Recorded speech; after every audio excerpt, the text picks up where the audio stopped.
On today's episode of Rogue Creators, we're going to be talking about how does content marketing drive your revenue? The question every CEO wants to know. Yeah. What's the bottom line? Why are we investing in this?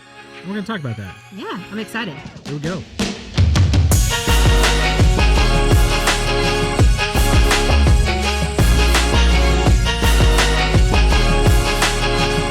Hey everyone, I am Brian Fitton. I'm here with Loren Lewis. Yes, we are excited to be bringing you another episode of Rogue Creators.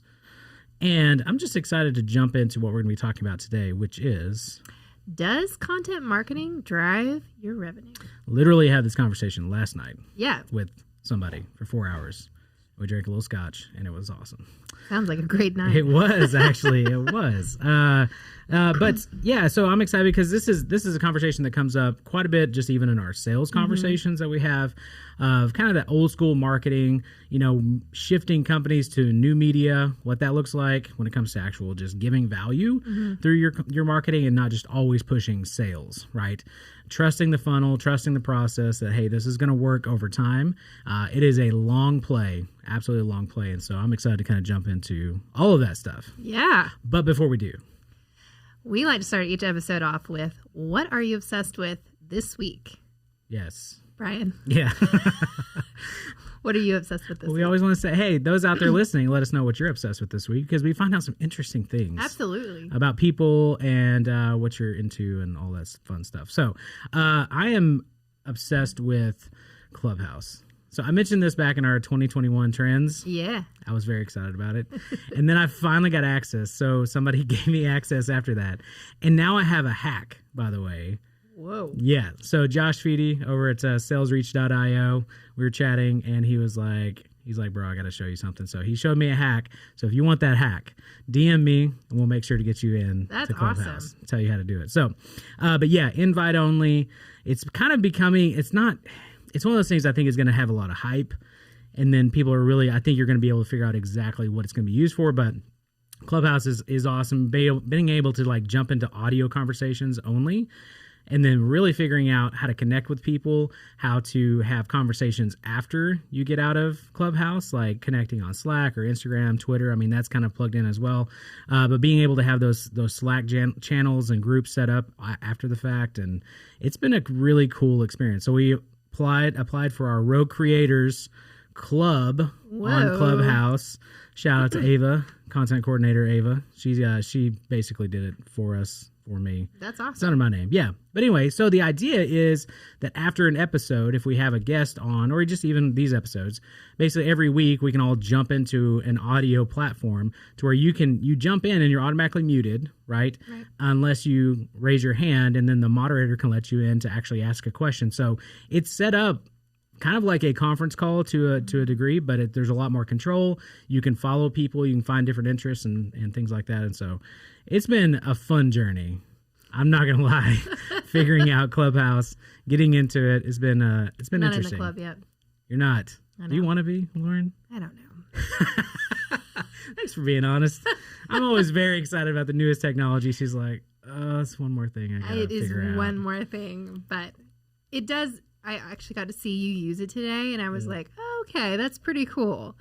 But I'm not a big audio person, says the co-host of a podcast and a podcast company. But it is really cool. And I'm excited to see what the platform does. Yeah, absolutely. Sure. All right, so what are you obsessed with this week? So I'm kind of going back to another older platform. Is Pinterest. Okay. Yeah. Right. So Pinterest can be used for so many things, but it is super handy when you are decorating a house. And so we are purchasing a new home. We're going to be moving in a couple weeks, and I have been in a starter home for the last couple years, and I want to be extremely intentional about this next home. I'm actually really into like interior design and all that kind of stuff and art, and so I really want to be intentional with each room and not overfill it and not put cheap crap on the walls. It's just trendy. Like I want it to be nice and it actually represent us. And so I have been making Pinterest boards galore. Nice. And it's also really cool to see how this platform is evolving and from what it used to be, where it was just kind of a bunch of mood boards, especially from a sales perspective, because I have pinned so many things because the link is right there for me to buy, particularly some lighting stuff. Yeah. And so it's just great that I'm like looking and pinning stuff with the price already on it. So I actually know I've been able to filter through, like, I'm not spending $1,000 on this light. And so it's actually been really cool. It's just an easier way to kind of actually design my house, but they most likely will get some of my business because I can just click buy now. Yeah. Which is really cool. That is cool. So, well, and that shout out goes to back Pinterest. to our social selling as Yes. well, and what that looks like, and being a part of that. If you have a product, maybe, I mean, we haven't gone deep on Pinterest in a long time. It's not really in our audience wheelhouse, but it's definitely still around. Yeah. It's not to be ignored for sure. Let us know if that's something you guys want us to talk about on the podcast. We'll do all the research so you don't have to. Yeah. And start trying it out ourselves, throwing stuff over there, see if Yeah. it works, you know. And who knows? And hopefully in like, a couple of years, my house will actually look Yeah. pretty cool. All right. So one thing to address the elephant in the room behind me, we are celebrating this week. Balloon. Yeah, it's massive. If you're not watching on video, you got to go see the massive balloon that the team got for 2 years of Go Rogue X. We started this 2 years ago, and it happens to always fall around my birthday, so it kind of feels It does. 2 days before your birthday. weird. It's like we're celebrating and we're celebrating and we're celebrating. So much celebration, which is totally fine. We enjoy having fun around here and doing all that stuff. Yeah. So, but yeah, this is as weird as it is. I mean, been around for 2 years, and we're excited. We're very grateful for all of our clients out there who have entrusted us with your marketing, your social media, your podcast, and video productions. And so we are, very grateful for all of them. So I'm not going to get sentimental. I'm not going to cry. I feel like emotions coming out. I mean, it's been, I've given some, like, it's so funny. I was talking to somebody the other day, like 2020 helped me access my emotions. Yes, I do agree. And with it's that. like, I get really choked up now, like showing appreciation and gratitude for people, but really do enjoy our team. Shout out to Jacob, producer Jacob. He's over there. He's on the keys over there. He's on the keys and the faders. He's just always doing it. Ava and all of our contractors, everybody we work with, we are very appreciative of you guys. And so big shout out to everybody who has helped contribute to our success. Absolutely. So, but anyway, now moving on. Let's get out of that stuff. But anyway, check out the balloon behind me. It's massive and awesome. All right. Hey, let's dive into this. Yeah, absolutely. So we're talking about, does content marketing drive revenue? So this is a question we actually get a lot of when we're looking at creating content for your social media channels. There's a lot of questions around of the ROI on this. And so that's kind of where we're focusing on today. And it's kind of interesting. And there's a lot of new tools that are coming out and how to track things. And also one of the things that's very interesting is this is always changing. Oh, yeah. Constantly. Yeah. So it's kind of, when you're looking at this information, you always need to be looking at the dates, especially. That's something that...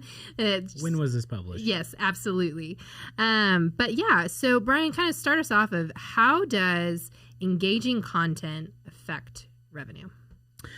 So engaging content, when it comes to actually like people liking, sharing, commenting, whatever it is, which you should be paying attention to, that should be definitely something you track. Right. If you're posting content all the time, especially educational, useful content, interviews with guests, whatever it is, and all of a sudden you start to get some traction on that post, don't be like, hey, this was great, and then forget about it. Like, start actually tracking that data. I mean, when it drives the actual bottom line, I mean, that is one of those things of you have an insight into what your audience is looking for, and so double down on that, reproduce that again and again and again, whether it was the actual content itself, whether it was the guest, or the actual image or graphic, or however it was created. Know that, right? And so a lot of times whenever you're going through that process, we just forget, and we're just pumping out content left and right nonstop. But I think with the engagement piece, again, it gets an inside look into your audience and what they are really looking for and what they want, which, if you set it up in the beginning, your audience should be your potential customer, your potential buyer, your community in your industry. And so that, again, is a useful way of digging into their insights.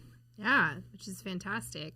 And I think when we talk about engagement, it's really easy, and this is becoming, more people are aware of this now, but it's still around, where you're looking at, well, did my post get a ton of likes? And I think that's something to really stray away with, that That's not necessarily the engagement that you're looking for. Yeah. It's really more people sharing and commenting. Those are the things we want people to have conversations about the post you're doing. And that's why we're seeing a lot more brands that are trending into more what's going on in cultural events and everything, because they want their brand at the table at those particular moments. Yeah. And so it's kind of just figuring out how to do that correctly and not like creepily. Sleazy. Yeah.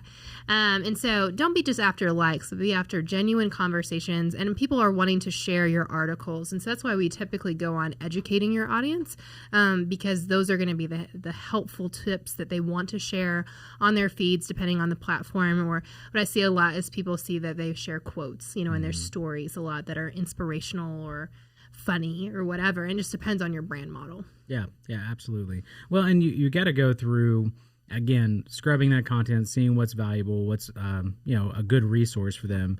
And this is a way to be able to design resources on your website. And be able to push people back to your website, which is the whole idea of social media, is you want to get them off of that rented ground into your actual sales funnel, into getting better connected with you, and especially with the email addresses as well. Yes. Obtaining those so that way you can keep interacting, and that obviously creates a cycle to where you're pushing content from your email list to social, from social to your email list, back to your website, all of those things. And so it just keeps going round and round. But you're staying front of mind, and so that's one of those things that I think we forget about is, well, this is not engaging. That doesn't mean it's useless. Right. That just gives you a good insight to something. And so that allows you to then say, we need to create something better. But then also on top of that is you are in front of their eyes constantly. Yes. And that's what you want, is you want that front of mind access. And so it is go ahead. Sorry.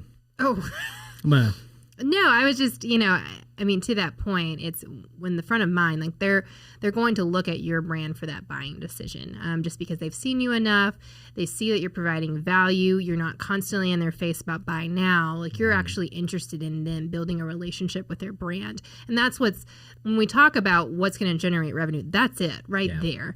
For the people that are constantly in your face to buy now, that doesn't develop a relationship. And it actually can, if it does develop a relationship, it's a negative one. Yeah, absolutely. Well, and that's just it. Make it easy for them to do business with you. Right. Make it easy, and that's something that we're doing internally. It's like, how can we, even on our social posts, right? Hey, here, jump into a call with us if we need to, right? Make it easy for them to do business with you through all your stuff without asking for a sale, right?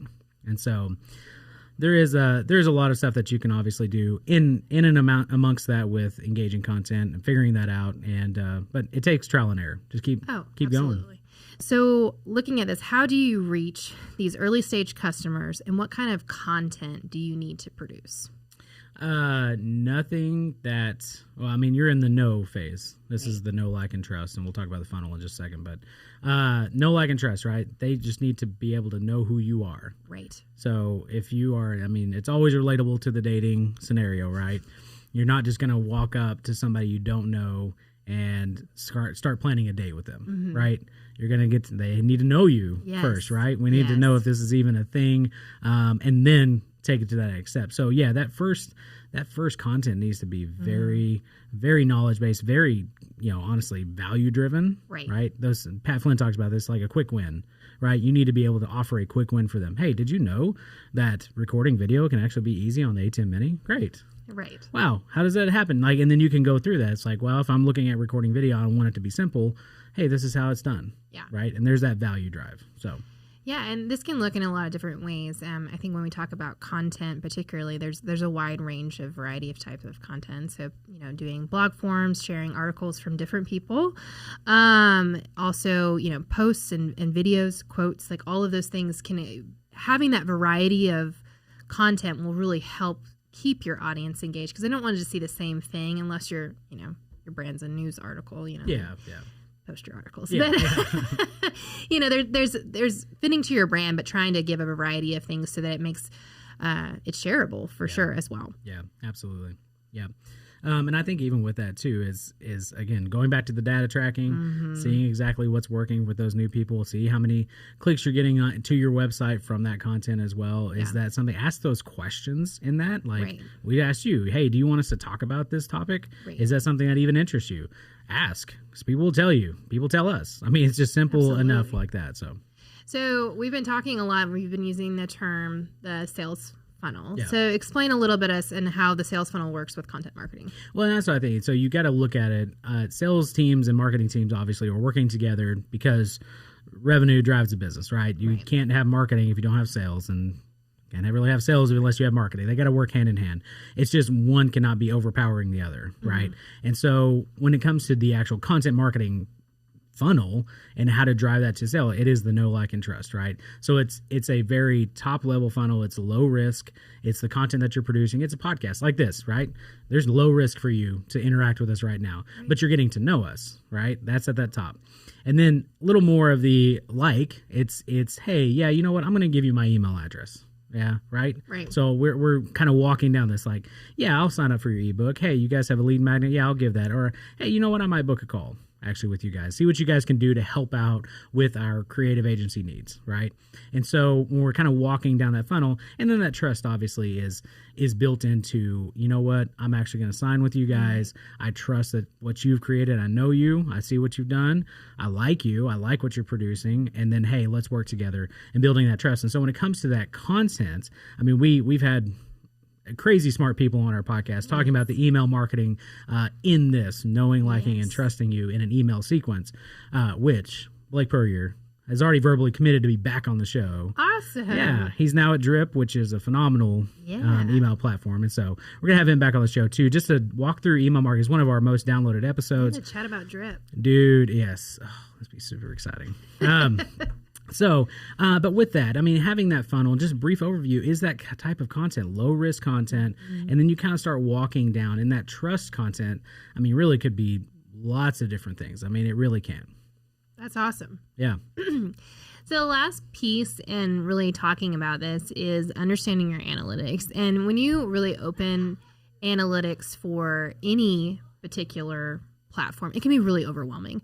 And it's also knowing what to focus on. And so when we're talking about content marketing specifically, and we've been talking about engagement, those are what you're really looking for, and using that information to fuel the rest of your decisions within your marketing. Yep. So if you see a post that's doing really well, you can also put some paid traffic, put some money behind those posts, and say, okay, I really want to do a full campaign using this particular piece of content that's already successful. Yeah.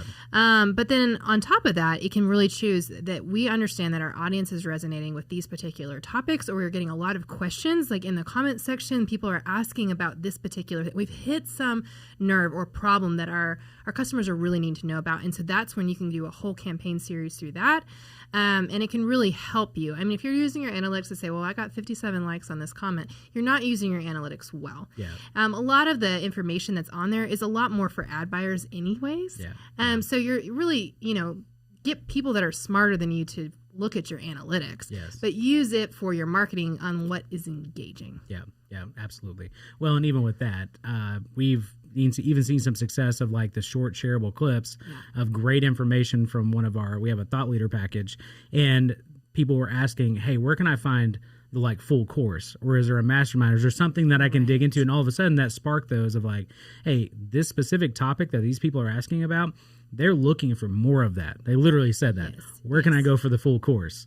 That's a massive red flag right there. Be like, hey, you need to start creating that course around that specific topic. That's what content marketing does. It takes out rather than paying for, hey, we're going to send out this survey, we might get some feedback, we might not. It's literally your audience is telling you what they want. And that could be from anything from, especially even regular content like a thought leadership packaged into a podcast episode too, of creating that guest or creating that guest, interviewing that guest, creating that content, building that relationship with that guest as well, and asking them after you interview them, like, hey, what do you want to see more of on our show? You know what I mean?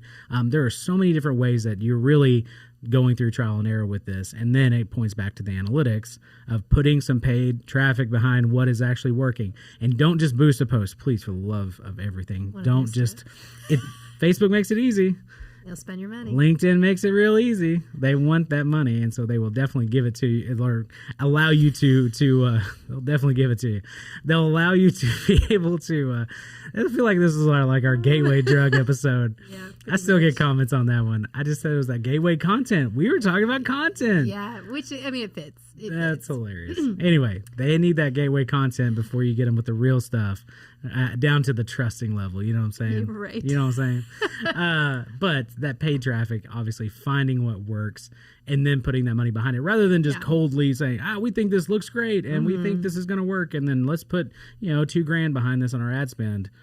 Yeah. And you don't even know if your audience likes it or if they're engaging with it. So I will say also, if you're using, content marketing and you're saying, I'm not seeing the results, analytics is a great place to also go and see what's going on, because a lot of times it's you haven't found your audience right, or it could be also they're not on the times that you're doing it. And so you can use your analytics to also reach your audience when they're actually on the platforms. Yeah. Or you might be on the wrong platform. Oh, yeah. Particularly with your brand, there's so many social platforms out there, and people think I need to be on all of them. That's not true at all.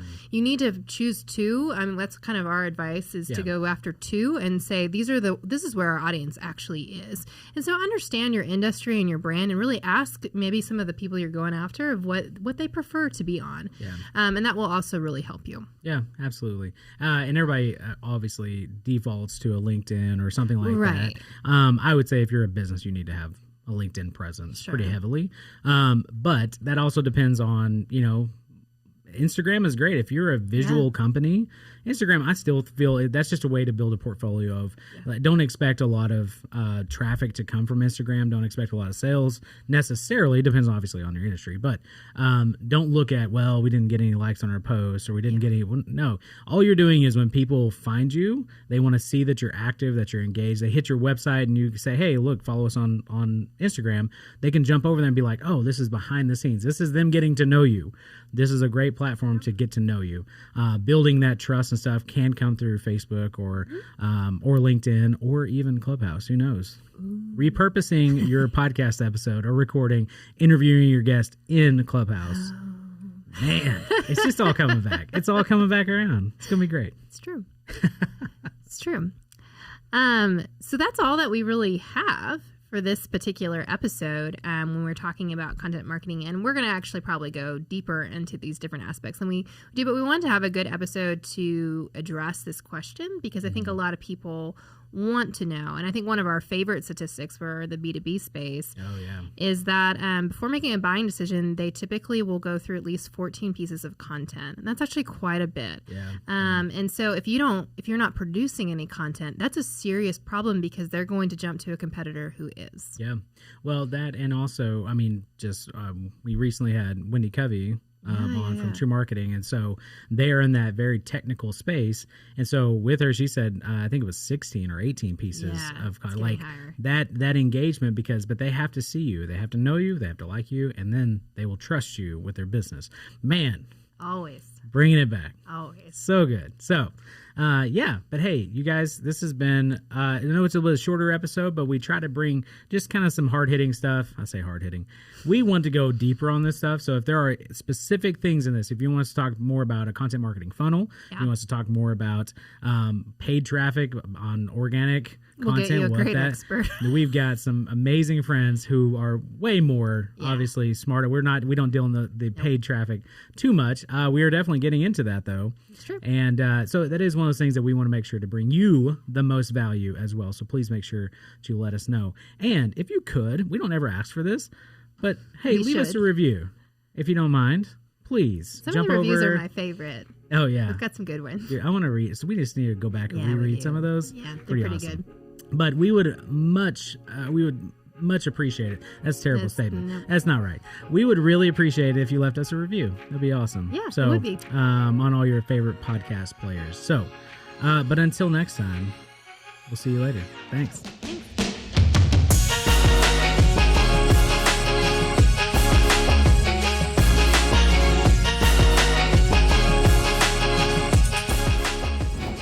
Loren, are you ready for rapid fire? Yes. King of the mountain. All right. That was my out cold reference for okay. anybody. Anyway. Okay, we were talking about fine. this when we Here we go. created this question. Okay. What was the first concert you ever attended? Oh, goodness. I don't even want to say it. Tell us, please. It's like 1996, FFH. Do you remember that Christian band? Ava, I guarantee you have no idea who FFH is. I haven't thought about that in... Jacob is...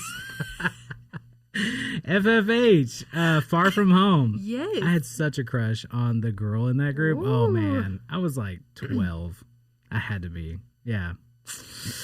Wow. Oof. I even have a bucket hat, a 90s bucket hat. I still have it that says FFH on it, and they signed it. Did you feel so cool? I did. And then I frayed it, and then I was like, oh, I shouldn't have done that. But I still have it somewhere. Anyway. Wow. Deep tracks. Deep tracks. There we go.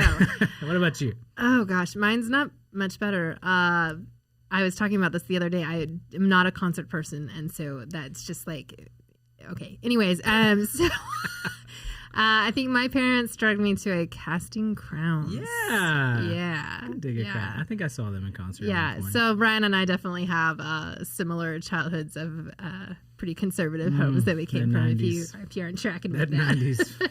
Love it. All right. You ready? Let's do it. If you could be an expert on any random topic, what would it be? Random topic. I've always wanted to be like a World War II expert for some reason. You said random. It is That was random. very random. That was the first thing that came to my mind. I'm always intrigued by that. Like the new when they colorize the like all the old tapes and stuff of World War II. Holy moly, it looks amazing. So I played some of those when I taught high school, and I think the kids were a little traumatized. oh yeah, definitely. I can see that. Yeah, I was like, this is actual footage, and then they were like, oh my gosh. Oh gosh, yeah. And then to colorize it even makes it way even more scarier. real. Yeah, absolutely. Yeah. All right, what about History, a frightening place. Oh gosh, I don't know. What? Did Ava put these together? Yes, you? she did. Oh, good job, Ava. So I'm thinking this is random, but sleep. You want to be an expert in sleep? No, not like in sleeping, on like how to sleep better. Okay. Because I think a lot of people are always like, oh, you should do this and do this. And it's founded on nothing at all. Just their own personal Just like experience, or roll yourself in some essential oils, stick a eucalyptus plant next to you, and maybe you'll sleep better. Like, goodness. It's just random. Yeah. And so I would love to know the actual research, because this is also an argument with my husband, because he likes to like play on his phone for like 30 minutes before falling asleep, which they say is really bad for you. They say, but I'm like, I want to know. Who's saying these things? Who are they? Who are they? I need to get them on the podcast. If I was a sleep expert, though, you would know. I would know. We're not paying for that course, Lauren. It's okay. It sounds put to me to sleep. All right. We're out.